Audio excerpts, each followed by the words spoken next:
the first thing, first simple principle, not a lot to ask for. The people who we elect to run the government, they ought to be the ones who actually run the government. And the second one is this. The moral obligation of those leaders, including your next president, ought to be to the citizens of this nation, not any other one. America First doesn't come with an asterisk. I'm not going to use our money to send $200 billion to Ukraine so that some kleptocrat can buy a bigger house. Using our money to defend somebody else's border halfway around the world. We should be using, and we will, on day one, our own military to protect our own southern border and our northern border too. That's what it means to stand for the rule of law in the United States of America. As your commander-in-chief, I will end birthright citizenship for the kids of illegals to whom the Constitution does not apply. I will end federal funding for our sanctuary cities, using our own taxpayer money to pay for the breakage of the rule of law. That ends on my watch, and anybody who's in this country illegally will be returned to their country of origin. That's what it means to protect our own homeland. My foreign policy is clear. I'll keep us out of World War III. I'll declare economic independence from communist China, from our pharmaceuticals to our own military that depends on a supply chain from China. And then the most radical of all, we will use our own national defense spending to actually defend our own homeland in the United States, where we're more vulnerable than we have ever been. If that can happen on October 7th in Israel, that can happen right here in the United States of America, and I'm here to make sure it does not happen on my watch. We will secure our own homeland. That's not too much to ask. We the people create a government that's accountable to us, and that government and its leaders owe an obligation exclusively to the citizens of this country, not another one. These aren't black ideas or white ideas. These aren't even really Democrat ideas or Republican ideas, not really. These are American ideals that we fought a revolution to secure in this country. And I believe deep in my heart that those ideals still exist. I'm running for president to revive them. It's on the back of our coins. You can see it etched into every one of them. E pluribus unum. It means from many, one. That's what we've lost in this country. My generation especially. I'm 38 years old. We have been taught to celebrate our diversity and our differences so much that we forgot all of the ways that we are really the same as Americans. Bound by that common set of ideals. And here's how we're going to get it back. It's going to be by all of us, not just me. All of us. Starting to speak the truth in the open again. Say in public what you will say in private at the dinner table. Say it with a spine. Say it with conviction. Say it with respect.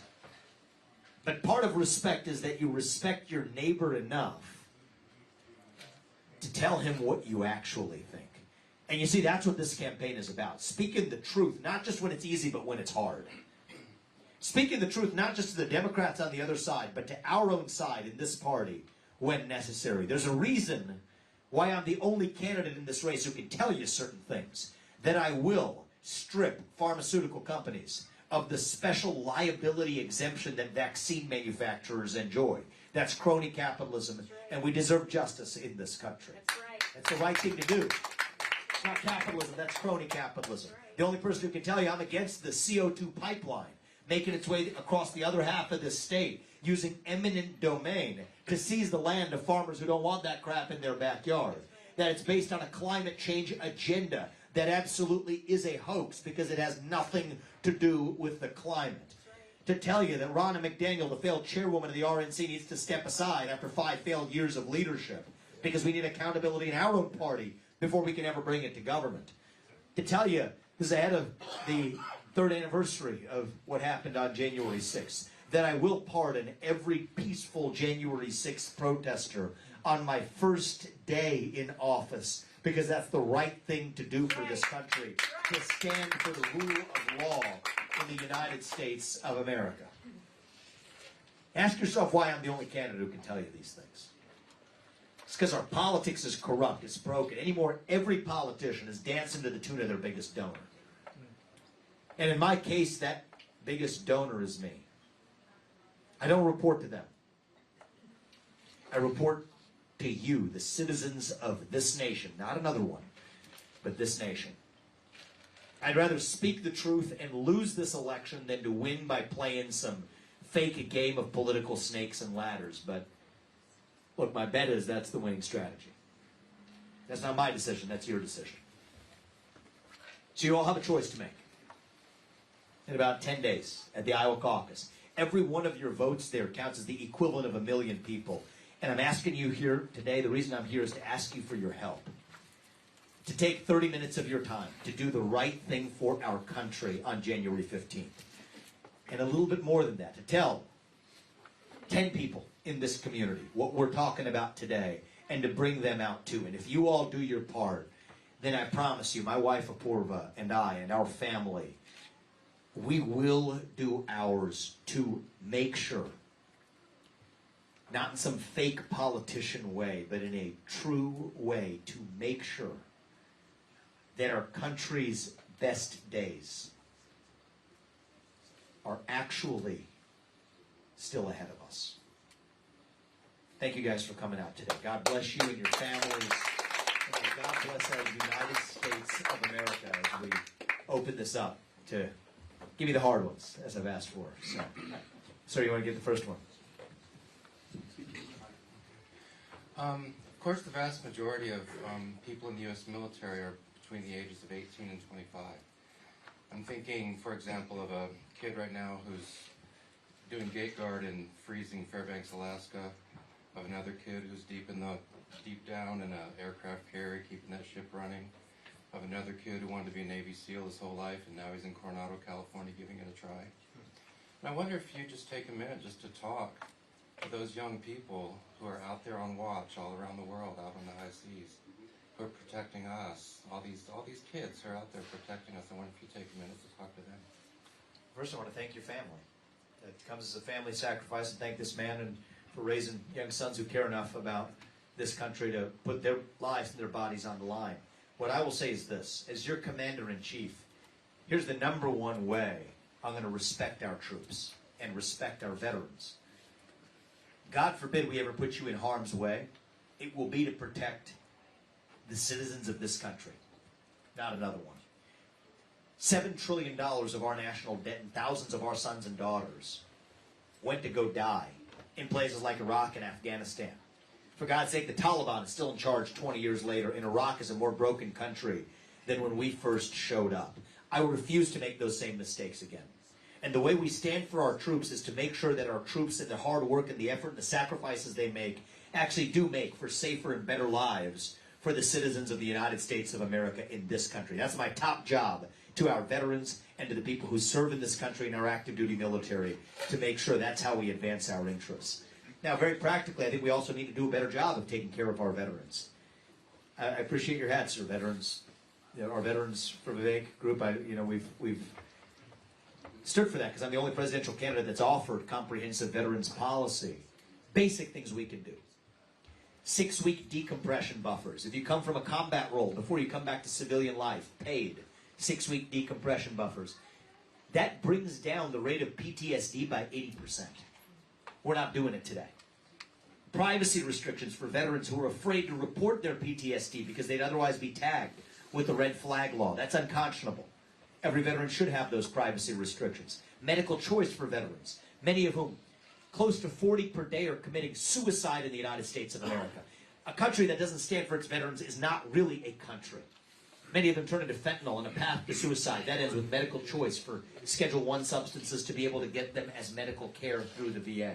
Not having to drive 150 miles to the nearest VA center, but to be able to get community-based medical care near where you are. Basic changes we need to make. I've been a CEO. You know who sets the pay of a CEO in a big company? It's the shareholders. Well, I'm going to restructure the VA so that the veterans are treated as the shareholders of the VA. They set the pay of who gets the pay raise and who doesn't at the very top. And one thing I've said, and this is an easy one I'll be able to deliver, and it's the right thing to do, is nobody who is active duty military or a veteran collecting veterans benefits or compensation should have their actual military compensation subject to federal taxation. That will end on my watch as well. And so that's what it means to actually stand for our veterans, not with our words, but with our actions. And to the people who are talking about, including your sons, that's what I mean when I say we stand with our troops. Thank you very much, sir, and I appreciate your family. Right there, yep. How's it going? Good to see you. Good to see you. So I've seen you. I think you're the only Republican candidate I've seen do like CNN, Pod Save America. I think I've seen you do Breakfast Club as well. I'm just wondering, A, why you think it's important to go on media channels that are maybe unfriendly to the cause, and B, I think it's very important, actually. And B, what message you think you have that could appeal to maybe more left-leaning people who listen to those channels, who are maybe the core audience there. Yeah, and I'm not only doing that with the media, but even where we travel. I mean, I've gone to the south side of Chicago. I've gone to the inner city of Kensington in Pennsylvania. And I think it's important because a lot of the national division narrative that we have right now, it's actually artificial. It's made up by the media and social media. Actually, most people in this country agree on the basic rules of the road. I was in a room like this one on the south side of Chicago. I can tell you, I haven't been in a room where I've had more agreement on my policy to militarize our southern border than that room. They're converting their local high school into an encampment for illegal migrants at $7,000 per migrant per month. A room full like this, what did they say? It's 95% black, 150% Democrat, was what I was told walking in there. They agree with me every bit as much as everybody in this room and then some, because it's hitting them in their own community. They're asking, what the heck about me? If this is how we're treating illegals like kings, why are we sitting here like paupers? Against sending $200 billion to Ukraine. I think it was really important for me at the CNN town hall that we did in Iowa, which they shamefully cut off 5 minutes early before having a conniption about me speaking hard truths about what really happened on January 6th. I think it's important for people. In some ways, I come from a place where, 3 years ago, I was the CEO of a biotech company. I was anti-woke. I was writing my first book, Woke Inc., and I consider myself a solid conservative. But if you had told me that January 6th was the product of government entrapment and that there was an FBI instigation component to it, I would say that's crazy talk. That's fringe conspiracy theory talk. And yet, now we know it's not. And so in some ways, because I wasn't deep in this stuff. I'm a biotech CEO consuming the media as it's served up to me. I know to be skeptical, but only to a certain degree. So I think it's doubly important that we speak the truth, not just to our own echo chambers, but to all Americans. And I think that's our opportunity to unite this country. I don't sit here bashing Joe Biden and Kamala Harris largely because there's no point. He's not really the president, really, at the end of the day. He's a puppet for the managerial class. It's really the deep state that's the enemy here. And so when you go straight to the people, when you actually have open debate in this country, if a protester walks in here, it's happened from time to time, it's happened here in Iowa. I'll give them the mic as long as they sit down and listen to what everybody else has to say in response. That's how we get this country back. And my commitment to much of this country, even young people, how old are you if you don't mind me asking? I'm 26. You're 26. To your generation, when you go to college campuses, I say the same thing is, here's my deal with you. You can try on what I say like a set of clothes. Try it on. If it doesn't fit, we offer you a full refund. You can put it back on the rack, okay? But I think we're bringing people along where my view is, you don't have to agree with 100% of what I say to support me. All you have to know is I'm telling you what I believe 100% of the time. That's the best we can expect from our politicians. And I do it also because this election cannot be a 50.1 election. We're skating on thin ice as a country right now. If there's another election where MSNBC is trotting out the winner 6 days after the voting night, I don't think we have a country left, actually. And I think that, I'll tell you a little bit about what I think is going on between now and then. I think our side is being led to walk into a trap that we need to be very careful of. This has to be a moral mandate. What Reagan delivered in 1980, that's what this needs to be in 2024. And the difference between 50.1 and a landslide is reaching a lot of those independents and libertarians and young Americans, including on college campuses. And so if you make me your nominee, and that's what I'm asking you to do on January 15th, My obligation back to you is to deliver you a landslide, a moral mandate in this election, like we have not seen since Reagan's first election in 1980 and his second one in 1984. That's my responsibility to you, and that's why I do it. It's not for fun or for entertainment. Is the treatment unfair? Absolutely it is. Many Republicans say they won't do it because of that unfair treatment. We can't hide in our echo chambers. I'm running to lead the United States of America, and as I said in the beginning, as I opened this up for questions, Esther said the same thing, right? I'm going to sit across the table from Xi Jinping in 18 months. I can handle the hard questions from our own citizens, whether the people in this room or a Democratic plant who shows up or mainstream media or whoever else. That's my responsibility, and if you don't have a commander-in-chief who can actually handle that, then they shouldn't be your commander-in-chief. That's my answer. Thank you, sir. I appreciate it. We'll go right there. Thank you. We have so many big problems. It's overwhelming to most of us. We don't know where to start, what to do. I'm really worried about something that we don't talk about very much, but could be the end of everything as we know it, and that is EMP. Oh, thank you for bringing that up, actually. Can you I probably should have brought it up earlier myself when I talked about defending our own homeland.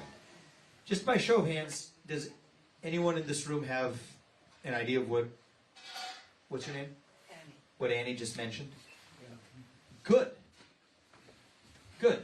The fact that even a number of you raised your hands gives me some confidence because it's our lives that are at stake. So we're more vulnerable right now to cyber attacks and super EMP, electromagnetic pulse attacks, than we've ever been. Yet the likes of Lindsey Graham and the Republican Party talking about, hey, let's just go bomb Iran out of existence. Well, Iran's nuclear weapons can't reach the United States, but their super EMP capabilities can. So that refers to effectively sending a pulse wave, and this is vulnerable, we're vulnerable to this right now as we speak, that could take out our electric grid in this country. If that happens in an instant, I mean, it sounds like almost exaggerated, but literally our entire modern economy depends on microchips that depend on the electric grid. Planes would be falling from the sky. Air traffic control's gone. Traffic lights don't work. Refrigerators don't work. And we're talking about primal stuff here. I think in a matter of months, a good portion of the people who need of insulin won't be getting it. Couldn't store it in the refrigerator or the freezer. We're talking about a good portion of the United States population facing relatively short-term mortality on the back of that. Now, our government has failed to protect us against these basic national defense measures while we're shipping $200 billion to Ukraine. While we're getting involved in foreign wars, Iraq 2.0, that doesn't advance our interests, more vulnerable than ever here at home. So I have a clear plan to address this. There are 60 Chinese transformers in our own electric grid. We're going to swap those out for American ones, not vulnerable to control. There's good ways of hardening our electric grid, such that the spread of a super EMP attack would be far more limited than today, where it could sweep a good portion of the continental United States. And yes, does that take some spending to do? Yes, it does. Now, on the order of maybe about $100 billion. That's a lot of money, but it's tiny compared to a national defense annual budget over the course of 4 years, which is more like $3.6 trillion or more, most of which is going to causes that don't advance our interests. So I will use our own military resources to defend our own homeland. And that's the novel idea in both Republican and Democratic parties. And it's sad to say.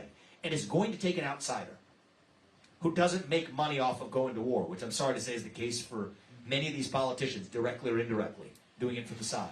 It's going to take somebody from the outside with fresh legs and a deep understanding, first personal understanding, of what's going on to actually be able to see this through. And I'm glad you asked about that, Annie. Thank you. It's a good question. Thank you. We'll go right there. Yeah, this lady, and then we'll go to that. Yeah, So I know Mexico is a big issue with the border there, but what do you plan on doing with the Canadian border? Thank you, and I've visited both. Thank you for asking that. I'm getting good questions in this room, because sometimes we're just skating to where the puck is. We got to skate to where the puck is going. We've had more illegal border crossings at the northern border in the last year than the last 12 years combined. And some of the most hardened criminals, not just from Mexico, but from Brazil, a Brazilian ex-military man who had killed 10 people, whereas he found, having actually crossed the northern border, captured New Hampshire. So what are we going to do there? This is where our military makes a difference. We can't build a wall across the full northern border given the terrain. You can build a metaphorical wall using drones and using other technology. So we would use a technological wall, either physical or otherwise, on the northern border, combined with moving our own troops there. We have enough of our own troops to send the signal that's enough to achieve deterrence. That's what I would do at our northern border. And we have to increase the punishments. Right now, I've actually visited the northern border. I don't mean to make light of this, but it's just a true story. So I visited the northern border, north of Pittsburgh, New Hampshire. There's a barbed wire fence in Customs and Border Patrol. You have to go right here. It says, do not enter. You have to get in the line or you're in trouble. You can be arrested. And then right underneath that, there's a sign that says, hiking trail this way. There's a beautiful hiking trail. So I checked it out. It goes basically in and out of Canada, back and forth across the United States, wide open. You come right straight across. You cross one stream within New Hampshire to get to the rest of the state. I decided to try it myself. Wasn't that difficult. About yay high. It was a little cold, but not unbearable. And that's how many people are coming into this country. Enough fentanyl crossed the northern border to kill 3 million Americans that was just captured illegally at the northern border last year. So the combination of using technology and the construction of a wall where the terrain allows for it, while also moving our own military to the northern border, seals that issue. But right now, it's the lack of will. It's not the technological challenge. It's a lack of political will. And it's going to take a president who understands it and is committed to it to address it. Thank you very much. I appreciate it. Hi, Vivek. I have a question for you, but first of all, I'd just like to say thank you for what you and your family are doing. I think it's really, the word behind it says it all. So you're opening a lot of people's eyes, and I love the way you shut down the media. Thank you, man. I appreciate it. Speak the truth. My question, though, is just this week we had a terrible tragedy here in our state Yes. with the school shooting. And I wonder if you could say a few words about that. What do you think? Is it a mental health crisis? Is it what's going on? What should we do about it? I'd be happy to. It was a heavy moment. I mean, feels like days ago. I suppose this was yesterday morning. I was in Perry when it happened, actually. We had an event about 5 minutes away from the shooting, and we were there. I only heard about it literally as we're pulling up. We see ambulances, we see police cars, we see helicopters. We know something's happening. They said, do you want to cancel the event? I said, we're going to have it. And if nobody shows up, we'll just say a prayer there and leave. Actually, it turns out people came from the community. One man who came, this relates to the answer to your question. He's a father. He had just picked his daughter up at the elementary school after he heard about it. The elementary school's right there next to the high school. He and his wife picked up their daughter. And he said, I wasn't going to come to this. I knew this was happening, but actually decided to come now just because he wanted to talk about it. People are so siloed today. And that was probably one of the most meaningful events we had had. We said a prayer at the beginning and the end and gave people the permission to say whatever needed to be said. And let's just say it was a tearful event in that community. I'll tell you what struck me. The first two people who spoke were both people who lived in Perry. One of them was a guy, a young man, who had just gone to Perry High School. And both of them independently said the same thing. I was struck by it. When one person says something, it lands. If two people say the same thing at the same time, then you say, okay, I need to pay attention to this. He said, we're not shocked that this happened. And that was the part that really saddened me. Because of this mental health epidemic in our country. Apparently there was a kid, and I can't verify this, but this is what the kid who went to the school said, had been making bomb threats for years. Now, this is years ago, not the same person who was the perpetrator here, but nothing, as a matter of procedure, nothing is done. The same person just comes back. There was a woman who came in yesterday from Connecticut. She's actually a longtime older friend of ours that just joined us on the campaign trail, said in their school district where they had lobbied for having armed security guards in the schools, it had actually gotten shut down because 2% of the kids and parents said they would find that to be a microaggression in their community, in that city. And so what's going on? In the very short run, I think it's unconscionable that we should have another shooting in this country, school shooting in this country again. And we know how to stop that. 3 armed security guards in every school across this country. 1 alone doesn't do it, 3 does get the job done. We have more security at our banks or at our airports or at many shopping malls than we do at our own schools. That's unconscionable. And I think the fact that the objections to this come from the left in some ways show what's happening.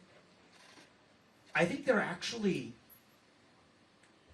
I don't think I'm exaggerating when I say this, in some ways using our kids as hostages as a way of implementing their long-standing anti-Second Amendment agenda. right? Because using each of these as an instance to achieve what they otherwise couldn't without the tragedy, when we know how to prevent that tragedy in our schools, it's by 3 armed security guards in every school across this country. So I think that's shameful, and we shouldn't fall for that. But the second thing is deeper. It is that mental health epidemic. We have to bring back those psychiatric institutions in this country. We shuttered them over 40 years, and part of the reason why, the dirty little secret, the underbelly of this, is it's in part because of pharmaceutical industry lobbying. Because it was inconvenient for the pharma companies that many of the potential people who would take those prescription antipsychotics were trapped up in places where they weren't getting pharmaceutical care. So I would bring back the psychiatric institutions, I'd put armed security guards in schools, and then part of the job of the next U.S. president is even deeper than that. It's to revive our national character. Young people are so hungry for a cause right now, starved for purpose and meaning and identity, at a time in our history when faith, patriotism, hard work, family, these things have disappeared. And half the job of the next president is to revive our national character, answer who we are. We're all hungry to be part of something bigger than ourselves, yet we can't even answer what it means to be an American. That's how we dilute the poison to irrelevance. And do you think it's a coincidence that we see the rise of wokeism and transgenderism and climatism and COVIDism at the same time that we see the rise of depression and anxiety and fentanyl and suicide? It's not a coincidence. These are symptoms of a deeper void of purpose and meaning in this country, a moral void. And it's when you have a vacuum that runs that deep, that is when the poison fills the void. And so I think that's half the job of the next U.S. president, too. The last president who gave this to us was actually Ronald Reagan. When he left office in January of 1989, that's what he said he was most proud of. Not bringing us to the near end of the Cold War, not growing the economy, all great achievements.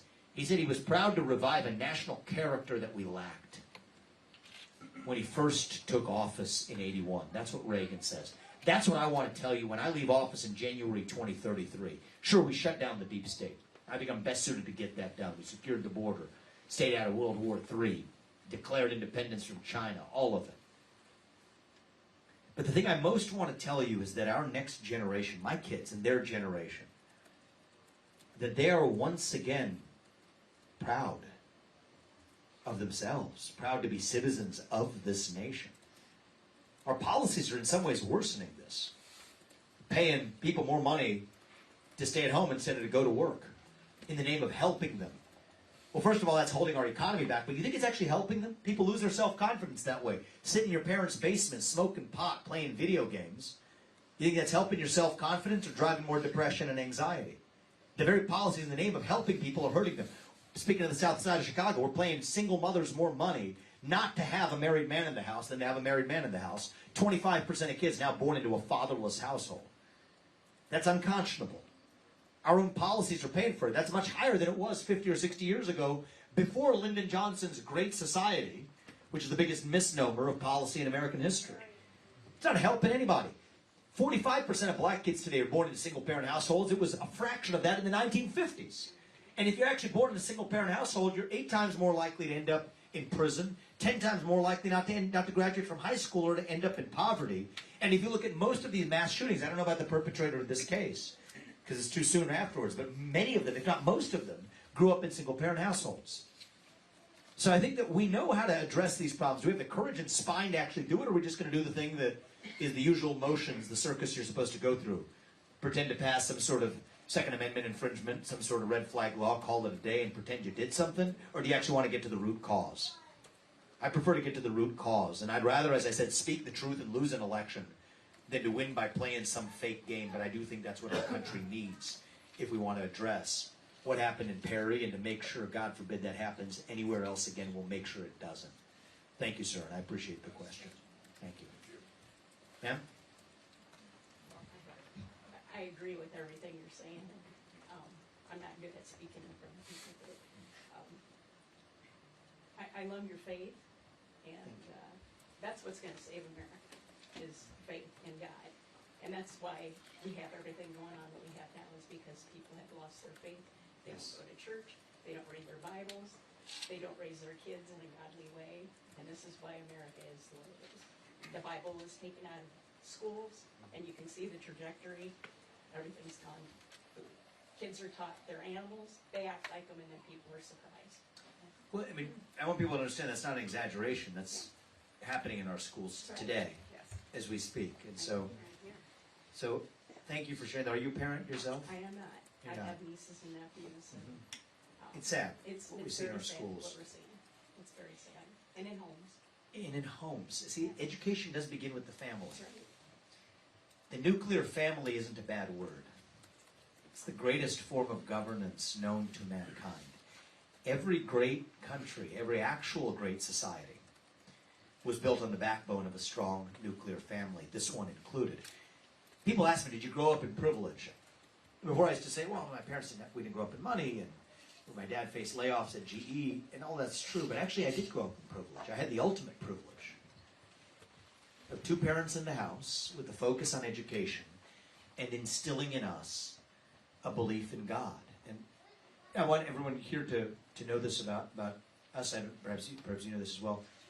I'm Hindu, is my background actually. Not slightly different than the traditional faith background of people who've been U.S. president. Thomas Jefferson was actually a deist, not a traditional Christian, but most have been traditional Christians. But we share the Judeo-Christian values that this country was founded on. And I think we've been taught to apologize for that. I mean, the heart of my faith is that God teaches us that God is one true God. He puts us here for a purpose. It's our duty to realize that purpose. But we're equal because we're equal in the eyes of God. That's where our equality comes from. Well, my parents gave us a pretty traditional upbringing. I would say a very traditional upbringing. Family's the foundation. Marriage is sacred. They taught us it's between a man and a woman. That the good things in life involve a sacrifice. That divorce isn't some option. You pick off a menu when things go a little wrong from time to time. Honor your parents. Adultery's wrong. Abstinence before marriage is the way to go. It's not just about this life. It's about the eternal life. Those may sound like antiquated values today. I got to St. Xavier High School, where I went to Christian school in Cincinnati, where I grew up. We read the Ten Commandments.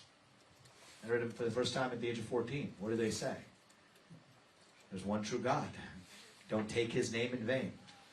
Observe the Sabbath. Don't lie. Don't kill. That's where my pro-life views come from. Don't kill. Don't cheat. Don't steal. Don't commit adultery. Don't covet. It didn't feel to me like I was reading these values for the first time. They are the values that our nation was founded on. Our Constitution was made, as John Adams said, for a moral people. And so, yes, I think we need a president, especially who can reach that next generation. I'm not purporting to be the pastor. I don't think that's the job of the president. Part of the job of the president is to swear an oath to the Constitution and to keep it so every pastor across this country can do their job in a way that many are stopped from doing today with the assault on religious liberty. And so, yes, I believe God puts us here for a purpose, and every one of us has our own God-given skills. It's our job to use those skills to do what's right now in the short time we're given. And I hope we can set that example. Apurva and I both, the standard I want you to hold us to is both of us, I speak for both of us when I say this, we want you to be able to look your kids in the eye and tell them that I want you to grow up and be like them. She meets that standard every day, I'll tell you that, is saving lives as a surgeon while also standing for what's right, not just raising our kids, but setting an example for kids across this country. And I think it's been a long time since we've held our presidents to that standard. That's what I'm asking you to do. That's a high standard. So we can make faith and family and patriotism and hard work cool again, actually, for the next generation. And I consider that, too, the other half of the job. Not just the policy, but reviving that national character and standing for who we are. And I'm grateful to have had that moral education at St. X High School. Why wouldn't I want that for every kid across this country, too? I also think every kid who graduates from high school should be able to pass the same civics test that every immigrant has to pass in order to become a voting citizen of this country.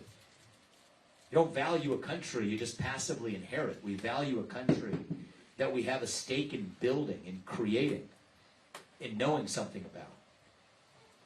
That's how we fill that hole. If you have a hole the size of God in your heart and God doesn't fill it, something else will. It's the truth.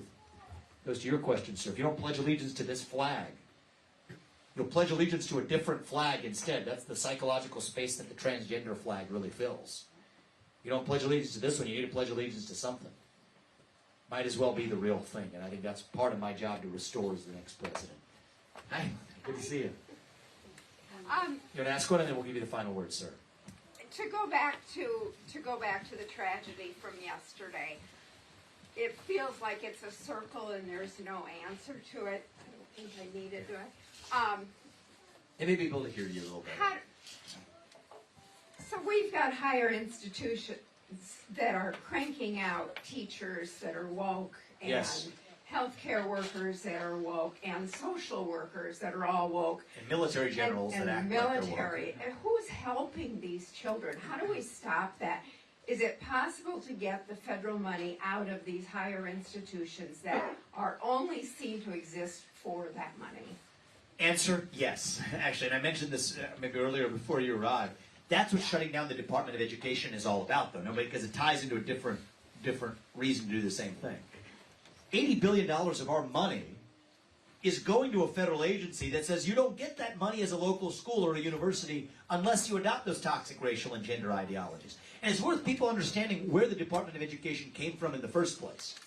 Its original purpose was, after the Civil Rights Acts, to make sure that Southern schools in certain Southern states weren't siphoning money from predominantly black school districts to white ones. That's how it began.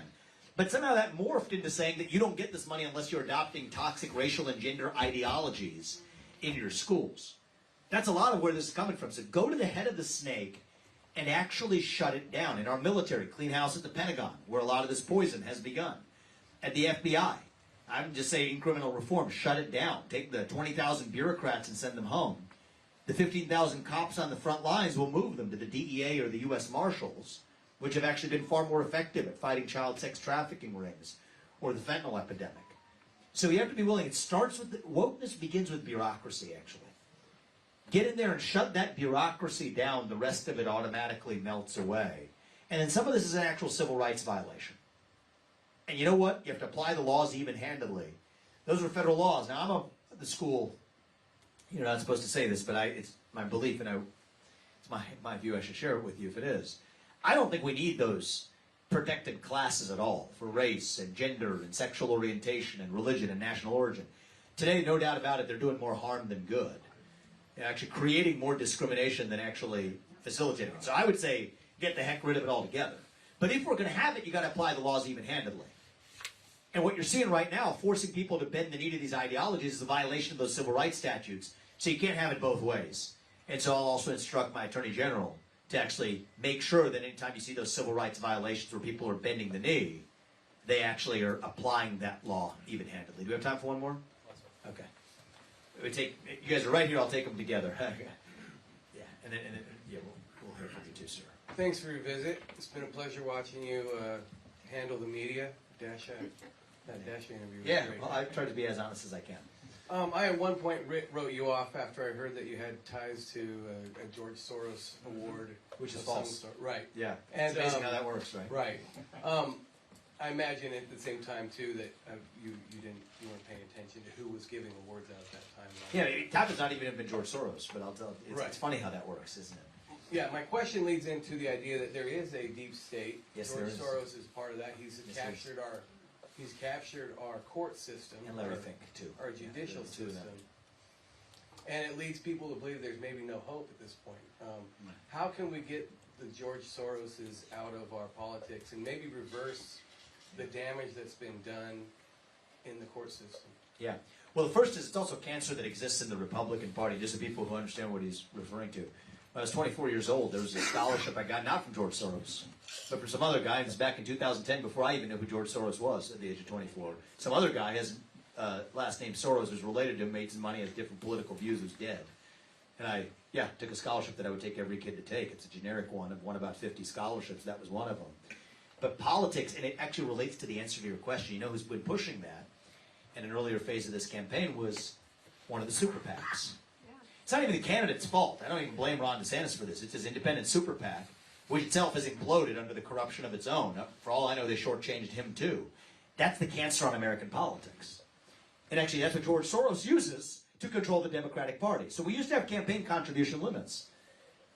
We've effectively, on both sides of the aisle, let those go out the window to say, yeah, we have campaign contribution limits, except if it's a super PAC, you can give unlimited amounts, and in some cases even anonymously.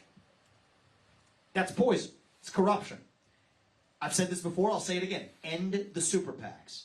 And the problem is the Republicans are actually the ones who are addicted to it. So you think that there's a problem with the left. If you actually want to trace the history of this, it's even a little bit more sordid. The left actually used to call for this before 2010, and the Republicans are the ones who opposed it. So then that's when the George Soroses of the world said, okay, well, if you can't beat them at their own game, if you can't actually change the game, beat them at their own game. And that's exactly what happened. So end the super PACs, and then as it results to the say, co-conspirator here, it's Larry Fink in the woke industrial complex. The ESG movement is manipulating our money to do through the back door of corporate America what they couldn't get done through the front door. That's actually because that's allowed the deep state, that's the one that gives them government money, to do that with in the first place. Put an end to that as well. Those two things, I have a deeper understanding than most. I've written the book about the ESG, written 2 books about the ESG movement in this country, started the leading anti-ESG competitor, it's a firm called Strive, to compete against BlackRock. So I understand this, but I try to do as much as I could through the private sector. But the reality is the head of the snake is none other than that federal bureaucracy. And the right answer isn't to get in there and reform it. That's what some people will tell you. You can't reform it. It's like an 8-headed hydra. You cut off one of its heads, it grows right back. You have to cut it at its core. Strike it at its core and gut it. Get in there and shut it down. And sometimes there's a risk, am I not cutting enough too much fat, or am I cutting too much that I might cut too much muscle? That's the risk we have to take. I'd rather cut too much that we cut muscle and then bring back whatever we overcut than to not cut enough at all. That's what we need to do. 75% mass firing as soon as I get there. 8-year term limits for every federal bureaucrat. End the super PACs. No trading of individual stocks if you're in Congress. No becoming a lobbyist if you've worked in the government, either in Congress or in the bureaucracy. No joining the boards of a company if you've been a regulator of that company. I don't care if you're a Republican or Democrat, both do it. Put an end to the corruption. And it takes somebody who isn't bought and paid for by that same system to actually do it. And somebody earlier today encouraged me, tell people how much money you've been putting in this campaign so people know. I don't like to boast about this stuff or whatever, but just, we put in tens of millions of dollars, close to $30 million of our own family's hard-earned money into this campaign. And we're going to stop at nothing because I would rather spend our money or be it free than to be somebody else's circus monkey. And the dirtiest little secret is a lot of those people are equally now using Republicans to accomplish their same goals. So that's where this road ends. End the corruption and we get our country back. So we'll give you the very final word before they drag me out of here. Most important question. So, in 2020, Donald Trump garnered, excuse me, 74 million votes. Joe Biden, 81 million. I'd be shocked if everybody behind me believes that man got 81 million votes. Huge numbers. How do you... Are you one of those conspiracy theorists that they think that they also made a man-made pandemic that year? I am. So you think it actually began in a lab in Wuhan? You crazy man? So I've heard. You know. So how do you have a plan, a network in place so that, you know, winning the Republican caucus is the first step, but none of this matters if you can't, you know, voter month, you know, it's got to be voting day. Yeah, so I'll tell you. So I'll tell you what I'll deliver after I'm president, and I'll tell you what the danger is this year. Okay. As your president, I will set minimal federal standards for federal elections. It's a long time and long overdue that we get it done. Single-day voting on election day as a national holiday with paper ballots, government-issued voter ID to match the voter file, and English as the sole language that appears on a ballot. That shouldn't be controversial. That is common sense. And I will deliver that as your next president. You have my word on that. That's a core priority for me, and I've said that all along. Now, we got a chicken and egg problem here. How do we get there? I'm a private civilian right now, just like you all. I'm a businessman. And I think it's going to take an outsider to get this right, but I don't have the control of getting over there other than doing one thing. This has to be a landslide election, as I said earlier. And a landslide minus some shenanigans, and you better believe that's coming, still is a decisive victory. Now I want you to open your eyes to what I think is actually the trap they've laid. Because you have a choice to make. And it matters in about 10 days. If you think this system, the one that gave us a man-made pandemic and a tech-rigged election process all the way leading up to the rigged election itself, if you think that this system is going to let Donald Trump get anywhere near that White House again, I'm going to ask you to open your eyes, actually. You can open that door. You guys can hear me in the back? We can't open. Because I want everybody to hear this part. It opens in. Don't worry about it. If they can hear me, it's fine. It's sad. It doesn't give me pleasure to share this, but it also almost feels like torture if you can see something with clarity and then you're still watching a train wreck happen as you're watching it in real time. It pains me to watch what they're doing. If you think they're going to let Donald Trump get close, this system, they're going to stop at nothing. When I say nothing, I mean nothing. To keep this man away from the White House. And they say the reason they'll stop at nothing is they believe they actually have the moral duty to do it. And if you're guided by that, it's like you're a jihadist. You'll stop at nothing to get the job done. And so we can't walk into that trap. They want to narrow this down to be a two-horse race. Initially, I thought it was between the Democratic nominee. Increasingly, I'm thinking it's even within the Republican Party. Narrow it down to be a two-horse race, eliminate Trump, take him out from contention one way or another, and then trot in the puppet they can control. That's what I believe it is, actually. It's becoming increasingly evident to me. So do not fall for that trap. We can't afford as a country to fall for that trick. Because our America First movement, it is bigger than one man. We love Donald Trump because he got this fight started. But it is our job to finish it. We owe it to our founding fathers. This movement did not begin in 2016. It began in 1776. And we owe it to this country and to our founding fathers to make sure that we have another 250 years and then some still left. He rolled over that log and we saw what crawled out. I am bringing the pesticide, okay? That's what it's going to take. An understanding of the Constitution to quickly get in there, mass firings right out the gate. This is going to take somebody who understands the Constitution.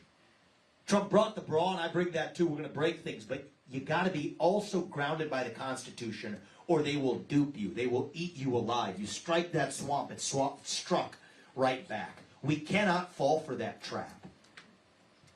You got the future of America First standing right here. It is going to take somebody who is not yet wounded in that war to lead us to victory in this war. And yes, we are in a war.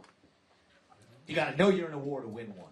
It's not a war between black and white or even Democrat or Republican. It's a war between those of us who love this country and our founding ideals and this fringe minority who hates this country and everything we stand for. Between the permanent state and the everyday citizen. We need a commander-in-chief at long last to lead us to victory. That is why I'm in this race, and I'm asking you to do the right thing. Even those of you who a few months ago may have thought, as I would have if I weren't running, to go in a different direction. Respect the heck out of Trump. But this is about the country, the future existence of the country, and I'm asking you now to do the right thing for our America First movement. It doesn't belong to Trump and it doesn't belong to me.